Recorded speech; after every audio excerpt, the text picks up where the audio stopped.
Olá para você que está nos acompanhando. Hoje o Boletim Goiás entra em uma nova fase da sua existência aqui pelo nosso canal no YouTube, Boletim Goiás Oficial. O Boletim Goiás ele começou de um portal que levava notícias, ainda leva notícias para todo o Brasil e para o mundo, com muita seriedade, com muita leveza, para chegar até os lares das pessoas. E hoje nós estamos presentes em todas as plataformas e redes sociais com o mesmo compromisso de levar muita notícia, fatos do Brasil e do mundo até você e a sua família. E começando o nosso podcast do Boletim Goiás hoje, nós estamos recebendo o deputado estadual Júlio Pina, segundo mandato, não é, deputado? Seja muito bem-vindo ao podcast do Boletim Goiás, é uma alegria para nós ter o senhor aqui. Olha, Thalita, eu primeiro agradeço a vocês pela oportunidade, toda a sua equipe, né? A Stephanie, que articulou junto contigo, né? Obrigado pela oportunidade e já dar os parabéns para vocês pelo trabalho do Boletim Goiás.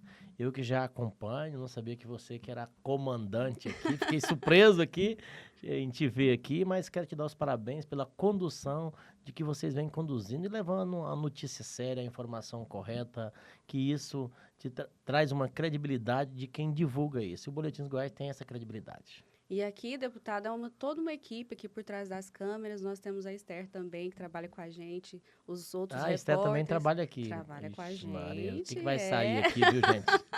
Muita comunicação, muitos fatos, muitas notícias para o pessoal de casa.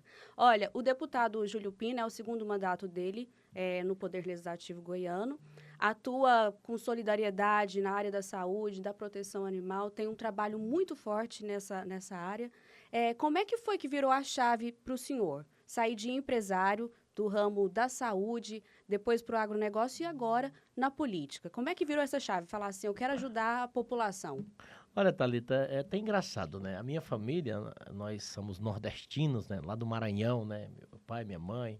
E depois a gente veio do Maranhão para o Goiás, né? Na verdade, eu só nasci no Maranhão, mas meus pais já moravam no Goiás, que depois virou Tocantins.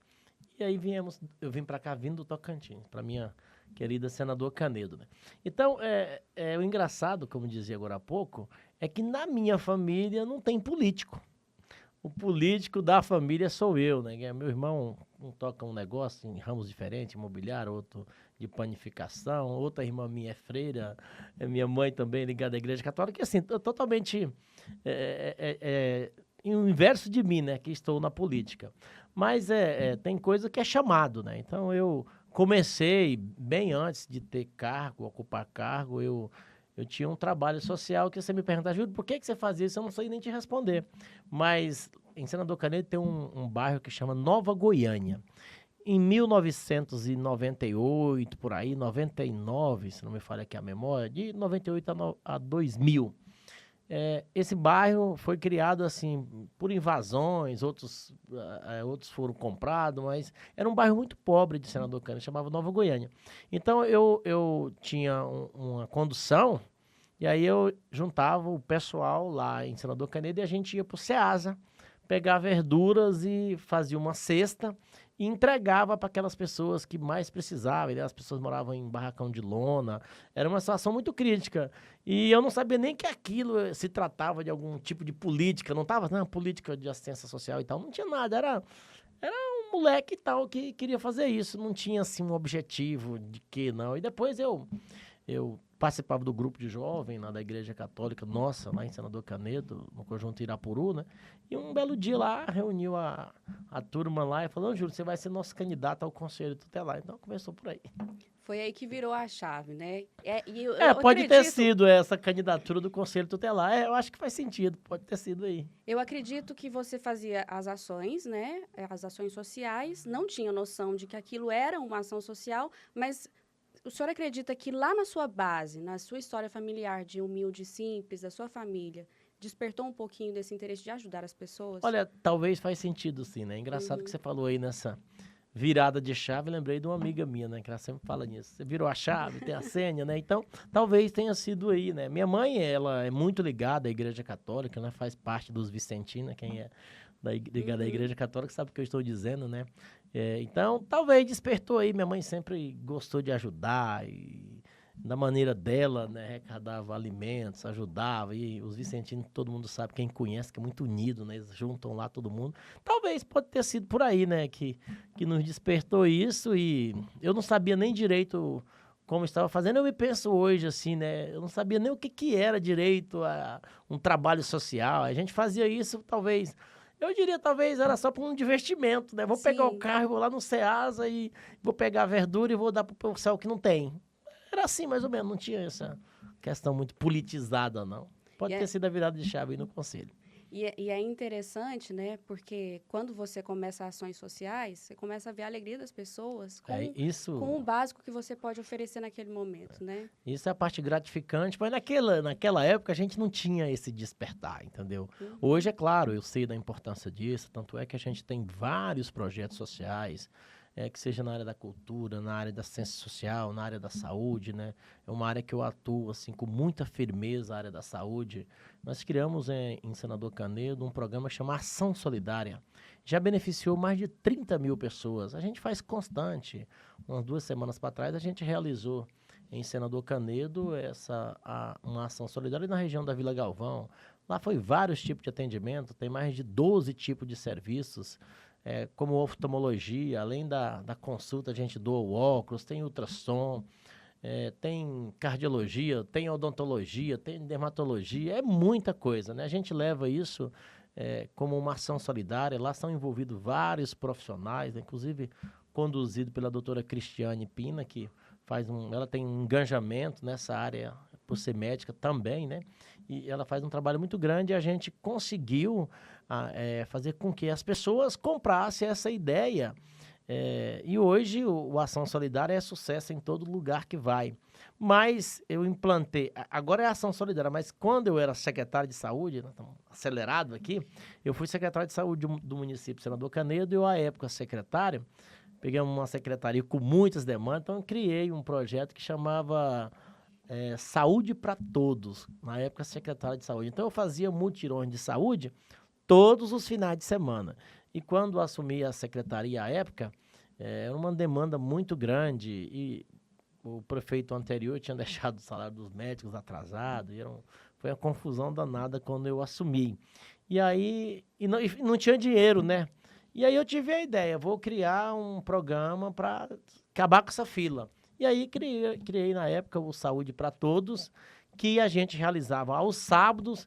E o pior ainda, né? Tava devendo os médicos e eu tive que pedir mais ajuda para os médicos. Falei assim, olha, eu É preciso mesmo. fazer essa ação com vocês, e é gratuito. Eu quero um dia de vocês para que vocês possam doar para nós que estamos precisando, né? E aí, de início, a primeira reunião que eu discuti com os médicos sobre isso, os médicos queriam me bater. Alguns pediram para sair, outros ficaram bravos, fizeram denúncia, enfim, um monte de coisa, o secretário estava querendo pôr isso para trabalhar demais. Mas, graças a Deus, isso deu certo à época. E nós fizemos um grande trabalho diante da Secretaria de Saúde, que foi 2017 ao início de 2018. E desse trabalho eu deixei a secretaria, disputei a eleição de deputado estadual em 2018 e fui eleito. Foi mais ou menos assim. Foi assim que começou a sua carreira política, né? O seu trabalho na política. Agora vamos voltar um pouquinho, porque a gente não falou como é que o deputado Júnior Pina saiu lá do Maranhão, veio parar aqui em Goiás. Quando foi isso e por que isso aconteceu na sua vida, deputado? Olha, pegando um pouquinho disso, na verdade eu nasci no Maranhão, mas a gente morava no Goiás, que depois, mais tarde, virou, eu sou de 81, pronto, já contei minha idade, então a gente tinha lá no Goiás, né, essa ligação das pessoas, sempre assim, na hora de nascer o filho, é muito cultural disso no Nordeste, né? É verdade. Então, assim, a gente morava no Goiás, e aí quando a minha mãe ia ganhar os meninos no linguajar dele lá, enfim, na época aí da maternidade, retornam à casa dos seus pais para poder ter ali um carinho, uma atenção toda familiar. Cuidado da mãe, É né? isso, no Nordeste tem muito essa O cultura, né? suporte familiar, né? Então, eu fui nascer no Maranhão. Então, nasci lá, eu imagino que muito pequeno, sei lá, 1 mês, 2 meses, não sei quanto tempo ficou no Maranhão, e aí a gente voltou para Tocantins, que é onde meu pai e minha mãe moravam, né? E aí, mais tarde, eu vim para cá, já vindo do Tocantins, que o Goiás virou Tocantins, para quem não sabe um pouquinho da história, né? Então, vim para Goiás em 1996. Fui para Senador Canedo, morava na casa de um pessoal que me acolheu, que eu vim para cá que não conhecia ninguém, né? Então, tem um pessoal que era amigo de um amigo meu, que chama Nalvo, lá em São Félix do Jalapão, que é a cidade que eu já vindo do Tocantins, né? E sozinho? Sozinho, né? E aí, um belo dia lá, ele falou pra mãe dele, ligou pra mãe dele, que morava aqui em Senador Canedo, né? Junto com a irmã dele, falou assim, ó, tem um rapaz e tal, assim, o sonho dele é de ir pra Goiânia, né?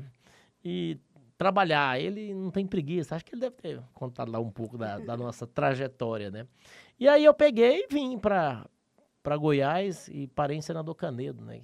Na casa da dona Denizar. Então, Denizar Ribeiro Chaves, que Deus o tenha, foi uma mãe para mim, né? Ela, a filha dela, a Ludenise, todas pessoas que eu considero como da família mesmo. E aí fui para casa dele, e aí morei lá um certo tempo, onde eu ainda era muito moleque ainda, então eu devo um pouco da minha criação, da minha, talvez, educação, a eles também, que eu tinha o quê? 15 anos, né? Muito 15, jovem. imagina 15 anos em 1996 em Goiás. Era de assustar, né? Porque violência, eu lembro que eu era moleque aí, tinha 14, 15 anos e Avenida Anhanguera, não é do seu tempo, né? Mas quem está me ouvindo vai saber o que eu dizer. Você era um terror você pegar a Avenida Anhanguera, tinha um povo em cima dos ônibus, cheirando cola e roubando o povo. Se você procurar aí, você vai ver nas reportagens ainda, né, Thalita? Então era muito assustador e a gente tinha tudo para dar errado, diria assim, né? Mas a gente veio de lá para cá com um objetivo, né? E vigiado também pela Ludenise, pela Denizar, por todo mundo que acho que acreditou muito na gente, né?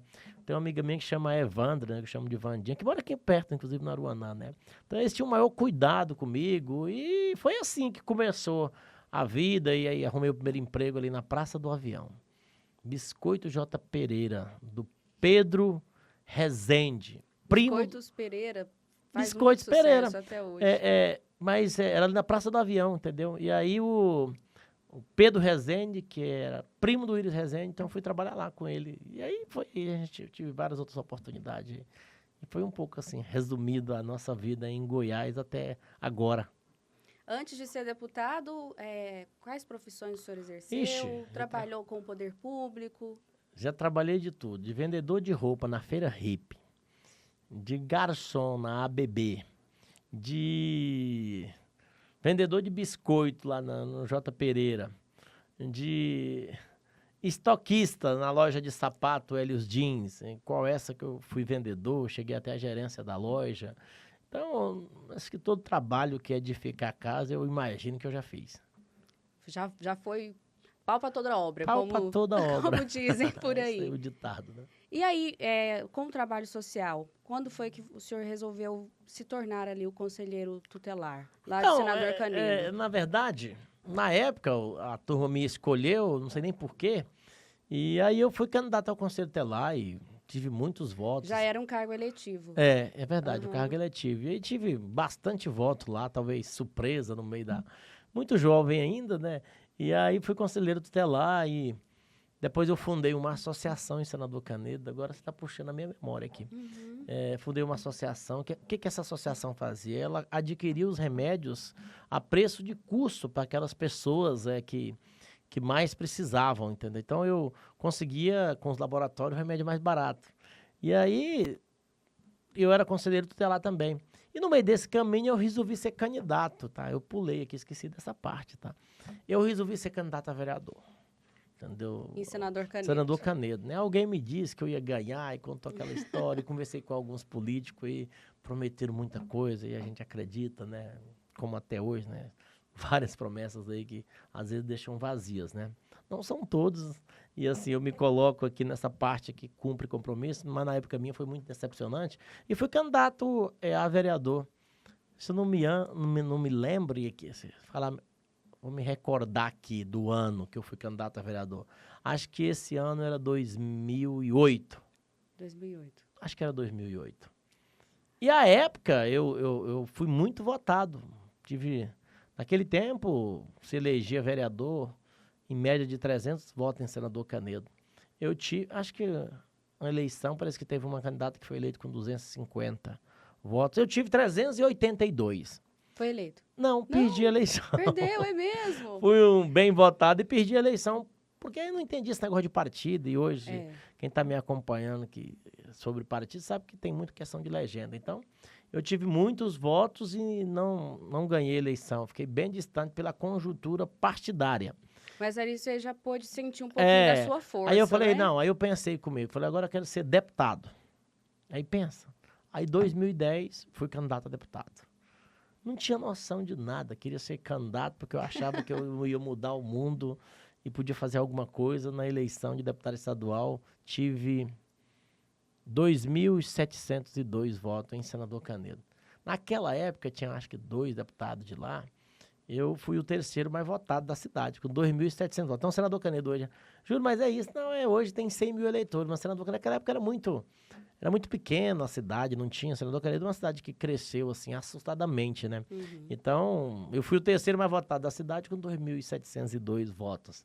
E aí eu acho que nasceu esse despertar, e depois teve outras eleições, outros projetos que a gente tentou implantar e não deu certo, 2012, e quando chegou em 2000 Aí eu fiquei um tempo fora do país, fui fazer medicina e tal, e de lá fazia um trabalho aqui em Senador Canedo. Chegou a se formar em medicina? Não formei, não, a política não deixou, aí quando eu voltei pra cá, desandei de novo pra política, O né? dom era outro.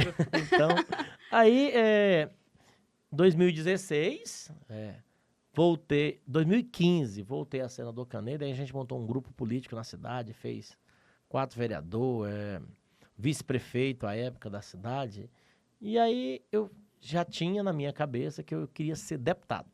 Então, em 2016, eu tive a oportunidade de ser vereador, de ser candidato a prefeito, compor alguma chapa de vice, eu não quis. Falei, não, eu não quero nada disso, eu quero ser deputado em 2018. E assim eu fiz, depois tive a oportunidade de ser secretário de saúde, e quando fiz com muita dedicação o trabalho, e o resultado veio em 2018, eu diria 45% dos meus votos, 45% do eleitorado de Senador Canedo me deu a eleição de deputado estadual. E assim fui eleito em 2018, e de lá para cá a gente vem fazendo um trabalho muito forte, continuo atuando nessa área da saúde, como eu disse agora há pouco, do trabalho nosso com a Ação Solidária, que criamos esse projeto. Hoje a gente tem um instituto lá em Senador Canedo que cuida das pessoas em várias áreas, mas especificamente a área da saúde é uma área que eu tenho maior atenção. Eu imagino que só quem sabe a importância da saúde valoriza a importância de alguém que cuida disso. Então, a saúde eu trato com maior carinho, com maior atenção, e essa ação solidária leva saúde, atenção para quem mais precisa e não tem oportunidade às vezes. E esse é o nosso trabalho, né? Temos escritório político em Senador Canedo, tenho casa de apoio na cidade de Uruaçu, a gente tem uma outra casa de apoio que dá o suporte aqui em Goiânia. E estamos aqui, tão breve também, colocando em funcionamento a nossa casa de apoio da cidade de Posse também, que é um trabalho que já está pronto, bem encaminhado lá também na cidade de Posse. E assim seguimos a vida, né? Cuidando de quem mais precisa. O meu slogan é cuidar e servir.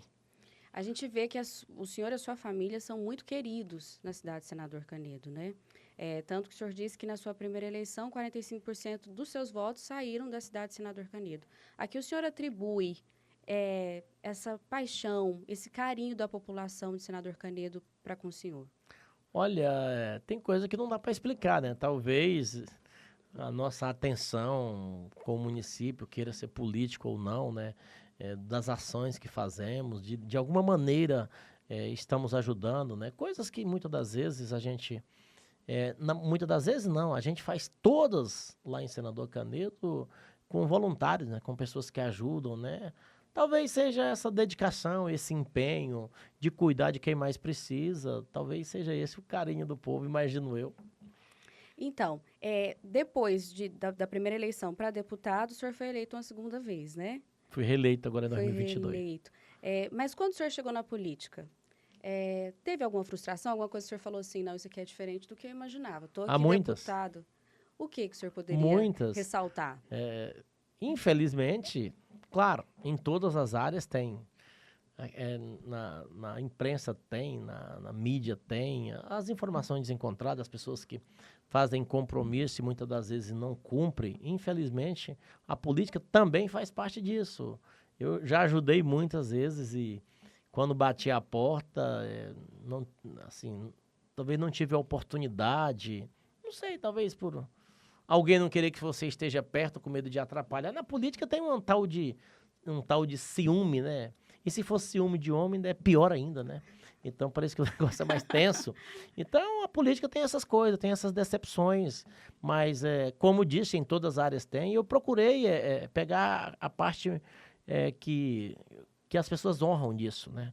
Que o compromisso ainda vale a pena, que cuidar das pessoas faz sentido, que ajudar o próximo faz sentido, né? Então, eu pego essa parte da política, a parte boa, que eu costumo dizer, tem coisas que a política te dá a oportunidade de fazer que o dinheiro talvez não te dê isso, tem essa diferença. Tanto é que muitas das vezes você vê gente que tem muita grana querendo ser político. Talvez dentro do subconsciente dele lá, talvez imagine que queira fazer algo que talvez o dinheiro não resolva, né? Então, que precisa... Preencher um vazio, precisa talvez, né? ter uma parte de ajudar, de cuidar, de o poder, de poder ajudar. E a política, a história da política é muito bonita, né? Agora, infelizmente, tem pessoas que levam para o outro lado, e recentemente a gente vê tantos escândalos aí, sei lá, Banco Master, não sei o que mais do INSS, é tanta coisa, e quando você vê direita, esquerda, não sei mais o que, é tanta briga que na minha soma final, direita, esquerda, centro, ninguém ganha nada com isso, só quem perde é quem mais precisa. Então, eu costumo dizer que eu sou de direito de quem mais precisa de atenção no poder público. Essa polarização política, direita, esquerda, centro, a gente não tem mais um centro muito enviesado, né? A gente tem esquerda e direita. O senhor acredita que isso ajuda ou atrapalha o trabalho dos políticos hoje em dia? Isso só atrapalha. Quem é de direita, quem é de esquerda, quer saber a diferença que a mão direita faz para você fazer? Fica sem um braço. E quer saber a importância da esquerda, fique sem o braço esquerdo, ou sem a mão que seja. Então, para mim, todos têm a mesma importância. Então, esse negócio de direita e esquerda, eu acho que é um atraso para o Brasil, é um atraso para quem mais precisa, enquanto poderiam estar se discutindo uma boa saúde, uma boa educação, uma segurança pública que realmente funcionasse, né? Com exceção de Goiás, claro, precisa melhorar alguma coisa ainda, mas já evoluiu muito. Então, em vez dessa discussão de esquerda, de direita, ainda tem, não, eu sou de centro, né? Deveria ser centro de atenção, de cuidar de quem mais precisa. Então, eu não entro nessa discussão aí. Para mim, a missão é cuidar de quem mais precisa. Isso aí é um atraso para o nosso país. O senhor vai empreitar outra campanha, né? Nos próximos meses. Acreditamos que sim, que queira continuar permanecer deputado estadual por Goiás, inclusive para continuar o trabalho que o senhor já faz. Olha, desculpa, antes de você concluir aí, eu te atrapalhei bastante. Não, pode continuar, deputado. Olha, eu acho que se o povo, eu diria não é os goianos não, o povo de Goiás entender que o nosso mandato foi importante, dentre os 246 municípios, foi importante para que, de alguma maneira, a gente pudesse contribuir na área da saúde, na área da educação. Eles vão nos dar credencial novamente para continuar representando. Mas como que eu vou resumir isso para você? Você pode ter certeza, Thalita, eu fiz até aqui tudo que precisava ser feito. Então, Júlio, precisa alguma coisa que você quer fazer e deixou de fazer? Não. Eu fiz exatamente até hoje o que eu dei conta de fazer até hoje. E amanhã? E amanhã eu vou fazer o que precisa ser feito amanhã. Entendeu? Então, eu não tenho esse discurso, eu preciso de mais 4 anos para poder implementar o que eu não fiz, não sei o quê. Você conversa. Comigo, eu tratei diferente. Eu trabalhei todos os dias como se fosse o último dia do meu mandato. Então, se for para mim continuar representando Goiás, o povo que mora em Goiás, principalmente meu povo nordestino que vem para cá, que precisa de atenção, os goianos da mesma maneira, eles vão me reconduzir novamente pelo um terceiro mandato. Então, eu sou muito tranquilo com isso e tenho certeza absoluta que trabalhei como se fosse o último dia de mandato, todos os dias desses quase 8 anos de mandato. Tem uma coisa que pouco se fala, é sobre a dificuldade de se fazer uma campanha eleitoral quando a população está desacreditada da política, né? Como é que é esse sentimento para o senhor? Eu vou fazer isso sabendo que, às vezes, você vai sofrer algumas retaliações. Pouco se fala sobre isso, né? Sobre os bastidores de como é uma campanha eleitoral. Olha, eu acho que comigo foi tudo diferente. Eu não posso dizer isso. Eu só tenho gratidão ao povo que me conduziu. Primeiro, um cara nordestino. Vem pra cá, pra Goiás. Não é de família tradicional, que vocês sabem que na política tem isso. Em Goiás não é diferente. Não desmerecendo ninguém, mas tem os Rezendes, Cruvinel, Peixoto e outros aí sobrenomes, Vilela, Caiado, que está aí. Famílias que seguem carreiras políticas. Então, né? assim, tem essa tradição em Goiás, entendeu? Então, na Assembleia ali, tem poucas casos igual o meu. Todo mundo lá tem uma tradição política, tem um movimento, talvez sindical, enfim, ou de alguma demanda de sindicato. Eu não vim disso, entendeu? Então, eu acho que eu vim lá realmente... Como eu vou te resumir? Se eu vim lá daquele pó mesmo sofrido que precisa de atenção. As pessoas te conhecem. Olha, talvez assim, conhecer em todos os sentidos, talvez não, mas quem me conhece sabe que eu faço isso com a maior dedicação, com a maior atenção. Assim, eu diria assim para você, eu faço... sem olhar se é domingo, se é segunda, faço porque gosto. Entendeu? E eu costumo dizer que quem quer ganhar dinheiro não venha para a política. Para a política é para você poder ajudar. Então, eu trabalho mais ou menos nessa linha. Deputado Júlio Pina, cristão católico. Católico? Isso. Como é que é a convivência na igreja? Aprende-se muito, né? Ali na convivência com a comunidade. Olha, diz que o cuidado de mãe sempre vale, né? Minha mãe, ela é muito rígida disso. Meu pai é mais deixado um pouco dessa questão, mas a minha mãe, entendeu? Muito católica, muito religiosa, né? E eu acho que educação, é óbvio que precisa do Estado, precisa de um conjunto disso. Mas eu posso, assim, no meu raciocínio da antiguidade dos mais velhos, como costumo dizer assim, ela vem muito de berço, tá? É de quem te cuidou, de quem te orientou, de princípios. Eu acho que ela vem daí. A minha não foi diferente. Eu devo tudo isso ao meu pai, que talvez no seu jeito firme de cobrar, da minha mãe, do seu jeito mais brando, mais muito firme na hora. Talvez tenha sido essa criação que nos conduziu até aqui. Eu devo tudo isso a eles. Tem alguma história, assim, na sua carreira política até aqui, alguma história que te marcou profundamente, que você parou e falou assim, não, isso daqui fez todo o meu trabalho valer a pena? Alguma história que te tocou profundamente ou que o senhor pôde ajudar uma pessoa de alguma forma? Olha, assim, esse resume, assim, eu vivo ele todos os dias. São vários. Se eu te falar de educação, eu me senti realizado porque um dia um pai me ligou, que eu não lembro nem o nome dele, só sei a cidade e para onde era o destino. Quando você fala de educação, eu refiro à minha querida cidade de Niquelândia. Um pai um dia me ligou e falou, deputado, no meu primeiro mandato, olha, eu queria tanto ter a oportunidade de colocar o meu filho no colégio militar. E para mim realizar esse sonho, que era um sonho dele, ele levava o filho dele de Niquelândia a Pirenópolis, que são quase 300 km, entendeu? Então, ele teve que mudar toda uma rotina dele para levar o filho dele para estudar em Pirenópolis, que é quase 300 km, acho que 250, de Niquelândia. E aí eu fiquei com aquilo na cabeça, né? Quando eu tive a oportunidade, junto com a secretária Fátima e com o nosso governador Ronaldo Caiado de escolher aonde eu poderia implantar um colégio militar, e eu, por ser o deputado mais votado do município de Niquelândia, eu tenho uma história muito longa com a cidade de Niquelândia, eu decidi por Niquelândia, porque essa história me comoveu. Eu falei, olha, esse cara, ele é diferente. Então, são várias histórias. Aí, quando você me traz para a área social, e aí eu penso na minha casa de apoio que nós temos na cidade de Uruaçu.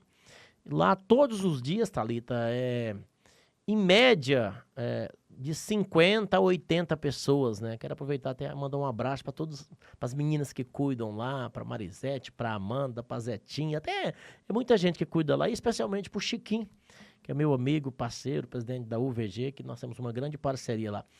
E aí, quando eu chego na casa de apoio nossa lá da cidade de Uruaçu, que tem lá as pessoas tomando café da manhã, almoçando, jantando, um lugar de descanso, lá tem rede, são quase 30 camas lá disponíveis, rede, nós temos lá até um espaço reservado lá para descanso dos condutores de ambulância, né? Aquilo eu me sinto realizado, por ter a oportunidade de fazer tudo aquilo sem ter custo para ninguém, né? Imagine você que alguém sai de Porongatu, por exemplo, que é uma cidade que está lá na divisa com o Tocantins, e vem para a cidade de Uruaçu, que chega lá, não tem um familiar, não tem onde ficar. A situação era muito triste. Lá, essas pessoas chegavam, ficavam na porta, muitas das vezes, esperando alguém que fosse atendido 2, 3 dias. Quem tinha uma condução, às vezes dormia dentro do carro. E quem não tinha, ficava ali na porta mesmo, sem ter lugar para dormir, sem ter lugar de se hospedar. Por sinal, a cidade de Uruaçu, com o trabalho nosso, o hospital regional foi implantado lá, foi concluído e hoje atende muitas pessoas. Inclusive aqui de Goiânia, eu estava lá na nossa casa, lá em Uruaçu, que é uma casa mesmo, eu sempre que posso, estou por lá almoçando, jantando, hospedando, entendeu? Que é uma casa mesmo, a gente faz lá com o maior carinho. O Chiquinho que cuida lá, mas a esposa dele fala assim, não, as pessoas dizem aqui, Júlia, é melhor do que hotel. E depois eu te faço o convite para você conhecer lá e mostrar aí através do Boletins Goiás. Então, lá tem do sabonete ao creme dental, entendeu? Nós deixamos tudo preparado, toalha, sabonete, creme dental, café da manhã, tudo completo para dar esse conforto para quem mais precisa. Então, isso me comove muito na área social, entendeu? Então, são várias coisas. Quando você pode ajudar alguém no trabalho da ação solidária, quando você identifica um problema grave, por exemplo, a doutora Cristiane identificou em algumas mulheres lá, problema de câncer na mama. Então, aquilo é gratificante. Então, eu sou comovido a isso. Por isso que eu te digo que se eu amanhã não for deputado, eu vou ficar muito tranquilo. Digo assim, missão cumprida.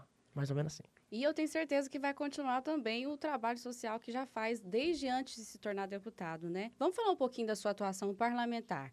O senhor tem projetos na área de defesa das mulheres, da proteção dos animais. Fala um pouquinho sobre a sua atuação ali na Assembleia Legislativa. Olha, eu tenho um cuidado, assim, em todas as áreas. Até porque, como parlamentar, a missão sua é cuidar das pessoas. Sim. E quando se fala de direitos, por exemplo, direito das mulheres, todos sabem que, infelizmente, ainda tem uma discriminação quando fala de direitos masculino e feminino. Tem isso, entendeu? Não deveria ser, mas tem isso, tem essa discriminação.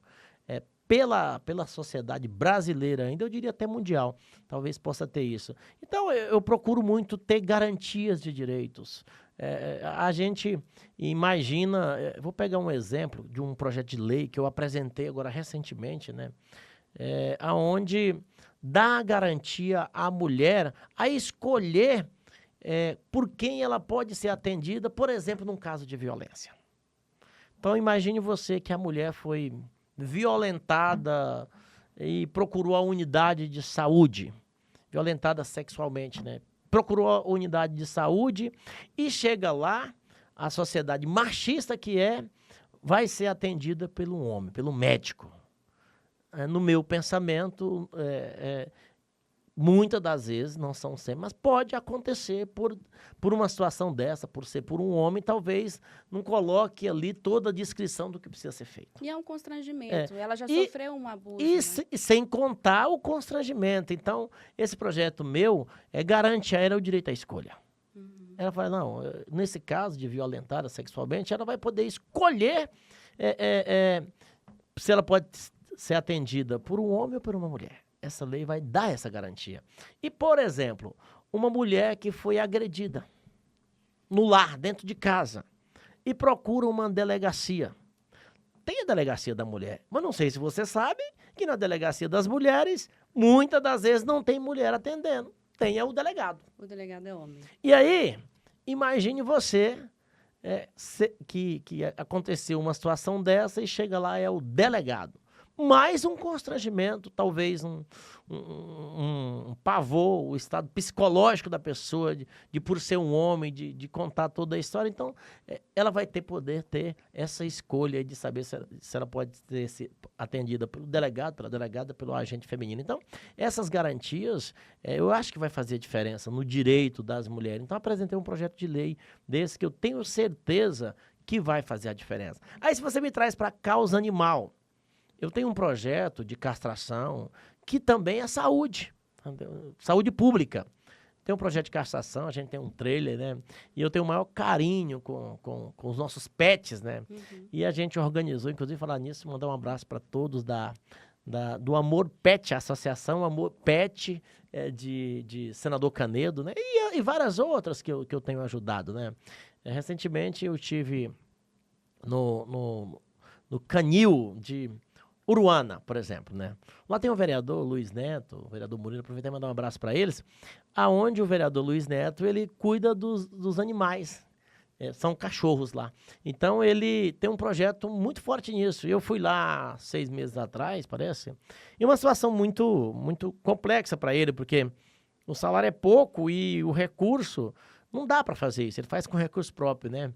E eu falei a ele, olha, eu vou fazer um compromisso contigo, eu vou te ajudar nisso. Então, eu retornei lá agora, 6 meses depois, e levei para ele lá um recurso encaminhado através de emenda parlamentar, na ordem de R$150 mil. R$100 mil para comprar ração, porque ele também tem um projeto que ele tem os pontos, que ele coloca as rações para alguns animais que ficam soltos, que não dá conta de tudo, né, de rua. Então, R$100 mil para ração e mais R$50 mil para castração. Então, a gente tem atenção, eu diria, em todas as áreas. Os deputados, eles têm perfis diferentes, né? O senhor, a gente está vendo que é um deputado muito municipalista, que vai até as cidades, que conhece a realidade. Fala um pouquinho desse trabalho fora do gabinete do deputado. Como é que é ir ao encontro das pessoas? Olha, eu digo que a responsabilidade de nós, parlamentares, é com 246 municípios. Então, de alguma maneira, eu procuro atender da maneira que damos conta, quem nos procura. E quando não tem alguém que procura no gabinete, eu vou até essas pessoas. Então, eu gosto de ir à cidade. Tem uma associação assim que faz um trabalho lá em Itapirapuã. A PAI de Itapirapuã, por exemplo. Eu já fui lá. Eu ajudei, mas eu fui lá acompanhar para ver se realmente aquilo está acontecendo, entendeu? Então, eu gosto de estar perto, de acompanhar, saber se o recurso foi encaminhado, se chegou. Então, muitas das vezes a gente não dá conta de ir em todos, porque realmente Goiás é um estado de 246 municípios. Então fica muito difícil, mas eu procuro muito estar acompanhando de alguma maneira se o recurso chegou e tá ali de perto, né? Às vezes tem alguns que a gente não dá conta, né? E a gente confia, manda o recurso e a coisa não acontece, né? Tem essa decepção também.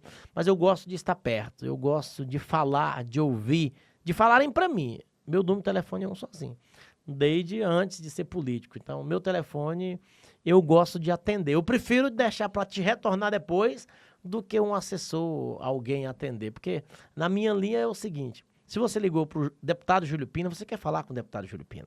É verdade. Então, eu prefiro, talvez, no momento se eu não puder atender, de te retornar numa ligação. Falou, Thalita, conte que posso ajudar. Do que deixar um assessor e talvez não chegue ao recado do jeito que você imagina.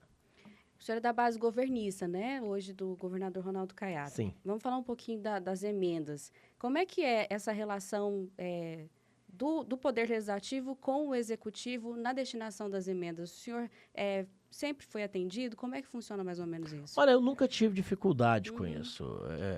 Pelo contrário, né? Até agradeço o empenho do governo de Goiás, especialmente do governador Ronaldo Caiado, né? Da Gracinha, e do Daniel também, que assume agora, que indiretamente está sempre junto, né? Todos os meus recursos que eu encaminhei, todos os anos foram concluídos e pagos.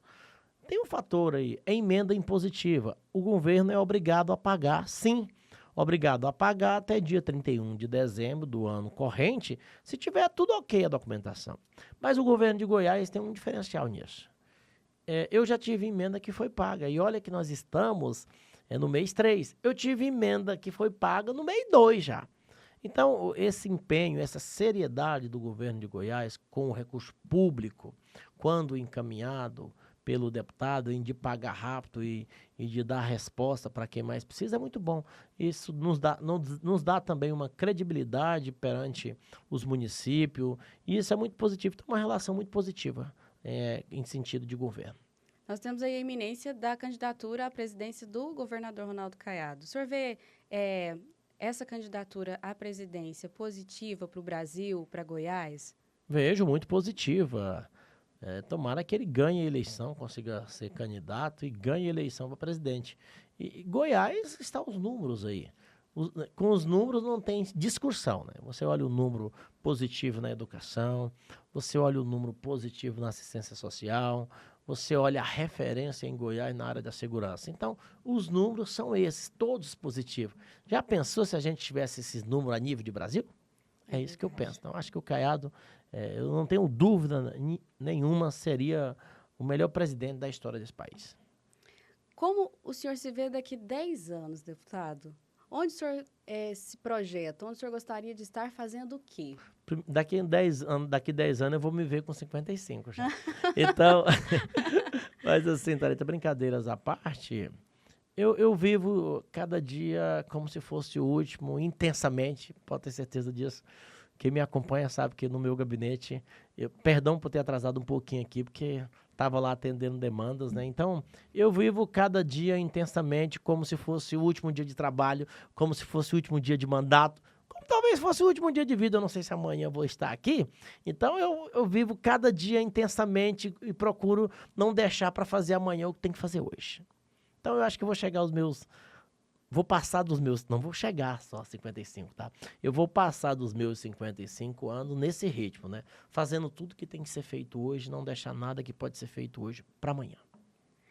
A gente sabe que não sobra tempo para quase nada, né? Quanto deputado. Mas nas horas vagas ali, o que o senhor gosta de fazer? Ficar com a família? Ir pescar? Tem esses momentos, deputado, que o senhor sai do papel de deputado e vira o Júlio Pina novamente? Olha, pode falar a verdade e ser sincero, tem hora que eu até me esqueço que eu sou deputado, pode ser sincero.